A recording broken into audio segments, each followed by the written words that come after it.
Everyone, welcome back to my channel. Today we are going to cover 5 different books. If you haven't gone through my previous video, you can check it out in my channel. So today we are going to cover 5 different books, and among them is Awaken the Giant Within. It's written by Tony Robbins. So as you know, he is one of the most famous life coaches in the world, and in this book he says you already have everything you need to change your life. You just haven't used it yet. The giant inside you is waiting to wake up. First lesson is decisions shape your destiny. Robbins believes that the most important thing in life is the decisions you make, not your conditions, not your luck. Every habit, relationship, and result in your life comes from a decision you made or failed to make. Make better decisions and start now. Second lesson is change your story, change your life. Most people have a story they tell themselves. I'm not smart enough, I don't deserve success, I have always been this way. These stories are not facts. They're just beliefs, and beliefs can be changed. Robbins says identify the limiting story, then replace it with an empowering one. Lesson number 3. Emotion is the driver. So logic makes us think, emotion makes us act. Robbins says if you want to change your behavior, you need to change how you feel about it. Link pain to your bad habits and pleasure to your good ones. Your brain will start to move naturally toward what serves you. Actionable steps. To write down one old story that's been holding you back, then write the new story you want to believe about yourself.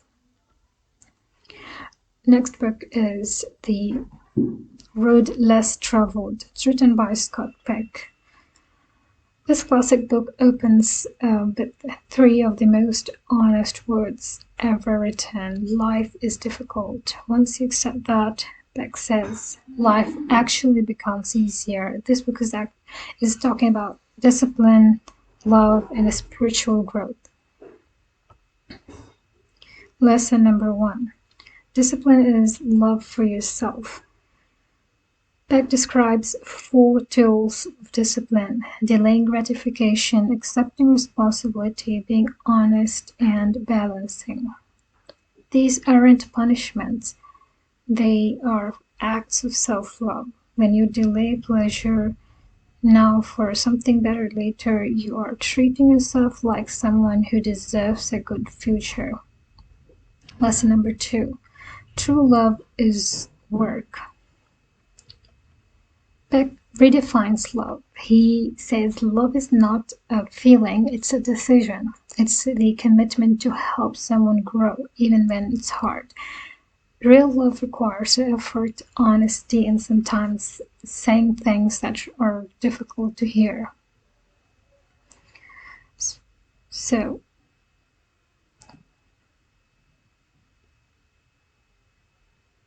lesson number 3. Growth requires facing problems.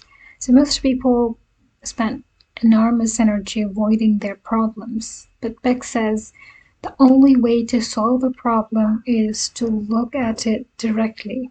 Problems don't go away when you ignore them. They grow. But when you face them, you grow too. Actionable steps are just pick one problem you have been avoiding. Just name it out loud. That first step of honesty is already progress. Let's move to the next book. It's called The Power of Positive Thinking. It's written by Norman. It's written in 1952. So this book has sold over 5 million copies. So Norman believes deeply that your thoughts shape your reality. If you think failure, you attract failure. If you think success, you prepare your mind and heart for success. First lesson is your thoughts create your world. Norman says negative thinking is a habit, but so is positive thinking. Your mind is like a garden.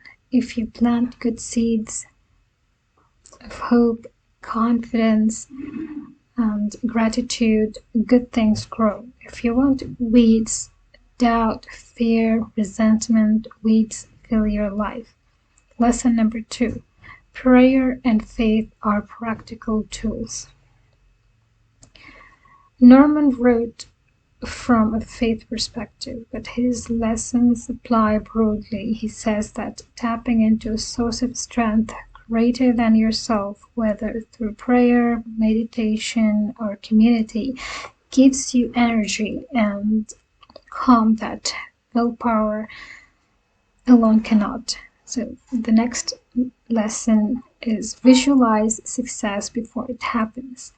Before a big moment, picture yourself succeeding. Athletes do this, surgeons do this, and performers do this. Your brain begins to create the neural pathways for the behavior you visualize. Positive imagination is not fantasy, it's preparation. Actionable steps. Each morning this week, spend 2 minutes saying 3 things you're grateful for and 1 thing you believe will go well that day.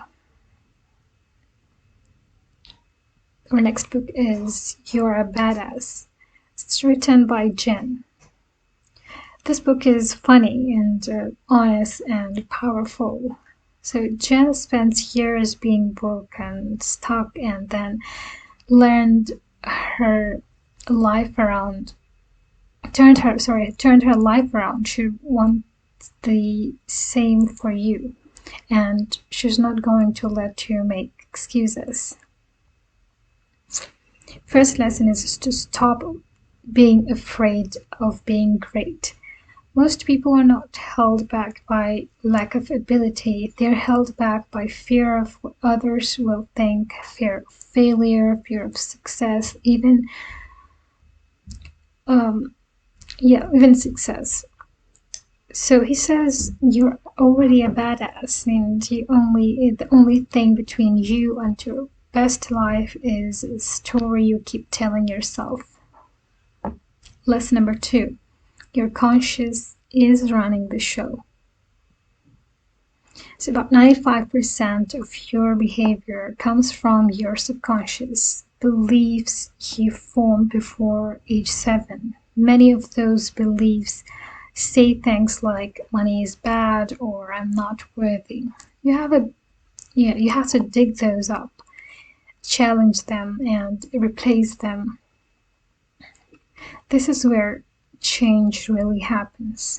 Lesson number 2. Take massive imperfect action.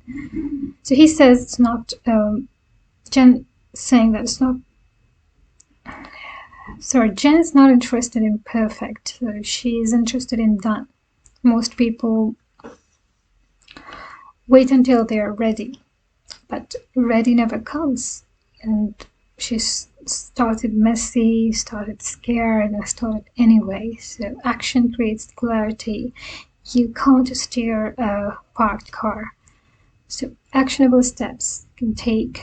Do one thing today that scares you a little. Sometimes that moves you toward your dream. Don't wait until you feel ready. Our last book is Daring Greatly. It's written by Brené Brown.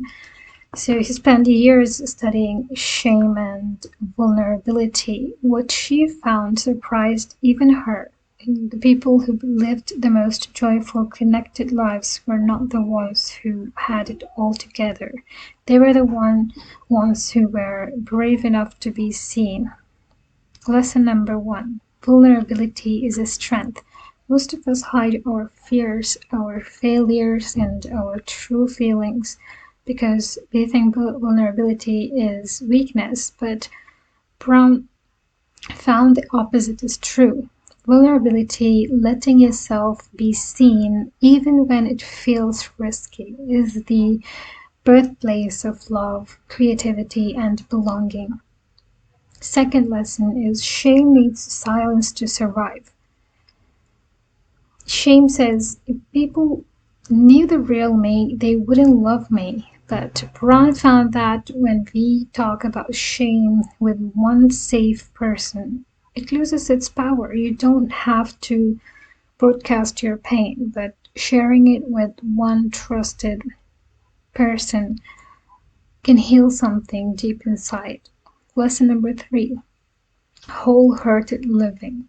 Brown describes people who live wholeheartedly. They embrace imperfection, they practice gratitude, they rest without guilt, and they play without shame. They don't wait until they are perfect to start living. They live now fully and they are as they are. Actionable steps you can take. Tell someone you trust something you have been ashamed to say, even one sentence. Notice what happens when the light gets in. That's it for today. If you enjoyed this video, just give a thumbs up and subscribe to my channel so I can make more of such videos. See you in the next one. Bye bye.